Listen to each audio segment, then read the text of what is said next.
বাংলাদেশিদের জন্য ভারতীয় ভিসা প্রক্রিয়ায় নতুন পরিবর্তন এসেছে, যেখানে আবেদন জমা দেওয়ার ক্ষেত্রে টাইম স্লট ভিত্তিক স্বয়ংক্রিয় ব্যবস্থা চালু করেছে ইন্ডিয়ান ভিসা অ্যাপ্লিকেশন সেন্টার। বুধবার থেকে চালু হওয়া এই নতুন পদ্ধতিকে ভিসা ব্যবস্থাপনায় একটি সুশৃঙ্খল ও প্রযুক্তি নির্ভর ধাপ হিসেবে দেখা হচ্ছে। আইভ্যাকের বিজ্ঞপ্তিতে জানানো হয়েছে, এখন থেকে আবেদনকারীদের আলাদা করে নিজেদের কোনো অ্যাপয়েন্টমেন্ট টাইম স্লট নির্বাচন করতে হবে না। প্রতিটি কেন্দ্রের দৈনিক সক্ষমতা অনুযায়ী সিস্টেম স্বয়ংক্রিয়ভাবে আবেদনকারীদের জন্য সময় নির্ধারণ করে দেবে। সেই নির্ধারিত সময় অ্যাপয়েন্টমেন্ট কনফার্মেশনে উল্লেখ থাকবে এবং আবেদনকারীদের ঠিক সেই সময়েই সংশ্লিষ্ট আইভ্যাক কেন্দ্রে উপস্থিত হতে হবে। সংস্থাটি বলছে, নতুন এই ব্যবস্থার লক্ষ্য হল আবেদন প্রক্রিয়াকে আরও সুশৃঙ্খল করা, কেন্দ্রগুলোতে অতিরিক্ত ভিড় কমানো এবং দীর্ঘ অপেক্ষার সমস্যা নিয়ন্ত্রণে আনা। একই সঙ্গে ভিসা আবেদন জমা দেওয়ার প্রক্রিয়ায় স্বচ্ছতা বাড়ানো এবং হয়রানি কমানো এই উদ্যোগের অংশ বলে জানানো হয়েছে। ভারতীয় ভিসা ইস্যুতে সাম্প্রতিক সময়ে বড় ধরনের পরিবর্তন এসেছে।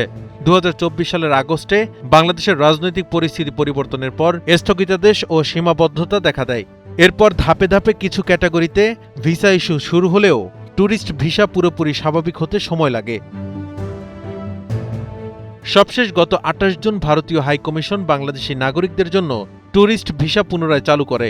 দীর্ঘ বিরতির পর এই সিদ্ধান্তকে দুই দেশের মানুষের মধ্যে যাতায়াত ও যোগাযোগ পুনরায় স্বাভাবিক করার একটি গুরুত্বপূর্ণ পদক্ষেপ হিসেবে দেখা হচ্ছে। ভারতীয় হাইকমিশনের কূটনৈতিক সূত্রগুলো জানিয়েছে, ভিসা ব্যবস্থাকে আরও আধুনিক ও ডিজিটাল করার পাশাপাশি আবেদনকারীদের ভোগান্তি কমানোই এখন প্রধান অগ্রাধিকার। একই সঙ্গে ভিসা প্রক্রিয়ায় স্বচ্ছতা ও দক্ষতা বাড়াতে বিভিন্ন পর্যায়ে সংস্কার আনা হচ্ছে।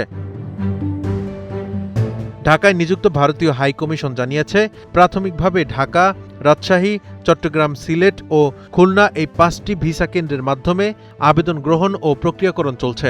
আরও সম্প্রসারণের পরিকল্পনা রয়েছে। বিশ্লেষকদের মতে, নতুন টাইম স্লট সিস্টেম মূলত ভিসা কেন্দ্রগুলোতে চাপ নিয়ন্ত্রণ এবং ডিজিটাল ব্যবস্থাপনা শক্তিশালী করার একটি পদক্ষেপ। তবে নিয়মিত আবেদনকারীদের জন্য এই পরিবর্তনের সঙ্গে খাপ খাইয়ে নিতে কিছুটা সময় লাগতে পারে। সব মিলিয়ে দীর্ঘ বিরতি ও অনিশ্চয়তার পর ভারতীয় ভিসা প্রক্রিয়ায় ধাপে ধাপে স্বাভাবিকতা ফেরানোর চেষ্টা চলছে। তবে নতুন নিয়ম, সীমিত কেন্দ্র এবং স্বয়ংক্রিয় সিস্টেম সব মিলিয়ে আবেদন প্রক্রিয়া এখন আগের তুলনায় আরও কাঠামোবদ্ধ হলেও কিছুটা ভিন্ন অভিজ্ঞতা তৈরি করছে আবেদনকারীদের জন্য।